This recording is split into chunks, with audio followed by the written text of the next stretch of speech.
তো বুঝছি পরে তারপরে তো দেখি আগুন দাও দাও করে জ্বলতেছে।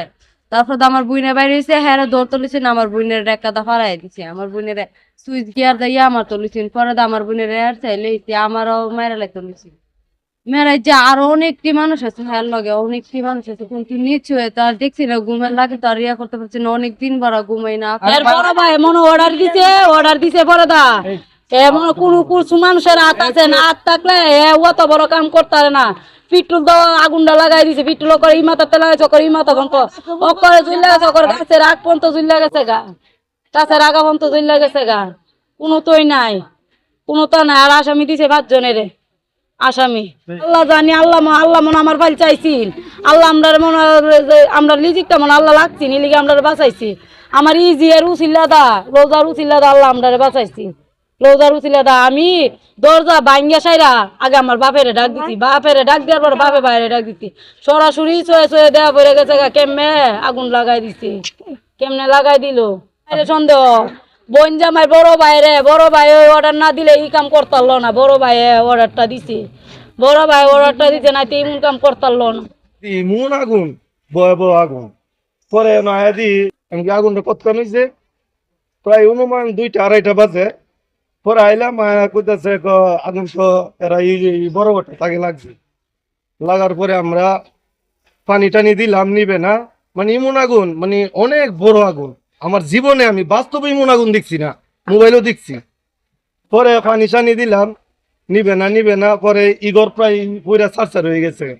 পরে ওই যে চুড়ুঘরটা মনে করেন আমরা এই 20-25 জনে পানি ছানি দিয়ে একটু নিয়ন্ত্রণ আনছি। এটা কে বা কে লাগাইছে মানে আমি দেখছি না, আমি আয় দেখছি ভরপুর আগুনের অবস্থা। মানে হেরা যে গার্জেন হেরা বুঝি খেলা লাগাইছে, হে বুঝি দেখছে। জি ছাড়া কুনি ছাড়া ওই মনে করি না ছাড়া ইয়া করতে আগুনটা লাগাইছে।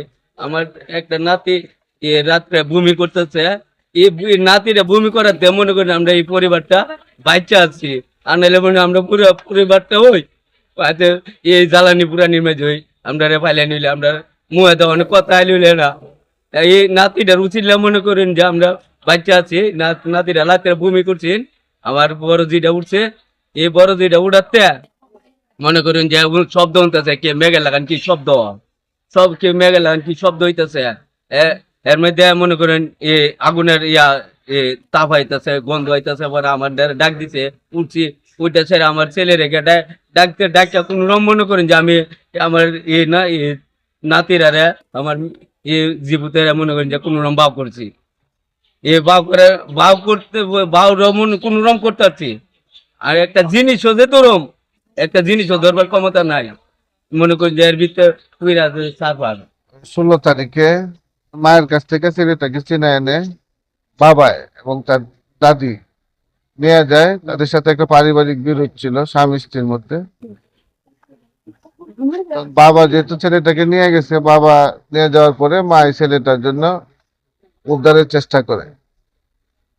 আমাদের সাথে থানায় একটা অভিযোগ দেয় যে তার ছেলেটাকে পাওয়ার জন্য। আমরা ওইখানে পুলিশ পাঠাই, পুলিশ পাঠানোর পরে পুলিশ আইসে ওদেরকে বাড়িতে পায় নাই।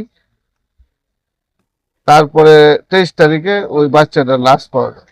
এই প্রেক্ষিতে থানায় অভিযোগ দিছে, অভিযোগের মামলা হয়েছে। ঘটনার পর থেকে তারা পলাতক। আমরা সর্বাত্মক চেষ্টা করতেছি যারা এই ঘটনার সাথে জড়িত তাদেরকে গ্রেপ্তারের জন্য। আশা করি যে আমরা খুব শীঘ্রই তাদেরকে আইনের আওতায় নিয়ে আসতে পারবো। গত রাত 3টার দিকে আমরা সংবাদ পাই যে যারা এই ঘটনার বাদী, ভিকটিমের মা, তার বাড়িতে একটা ঘরে আগুনের সংবাদ পাই। আমরা পুলিশ ফোর্স এখানে আসে, ফায়ার সার্ভিস আসে। এখানে আমি এখন আসলাম, আমিও সরেজমিনে দেখলাম যে হ্যাঁ 2টা ঘরে, টিনের ঘর, এখানে আগুন লাগার ঘটনা ঘটেছে, কিছু ব্যবহারের মালামালও পড়েছে। এখন এই ঘটনার সাথে কারা সম্পৃক্ত এবং ঘটনাটা কিভাবে ঘটেছে, আগুনটা কিভাবে লাগছে বা কারা লাগাইছে, আমরা সব কারণ উদ্ঘাটনের চেষ্টা করতেছি। এবং তারাও যদি এই প্রেক্ষিতে কোনো অভিযোগ দেয় সেটা আমরা আইনানুগ ব্যবস্থা নেব। এবং যারা এর সাথে, এই ঘটনার সাথে বা পূর্বের ঘটনার সাথে যারাই জড়িত থাকে সবাইকে আমরা আইনের আওতায় নিয়ে আসবো। আমাদের অভিযান অব্যাহত আছে।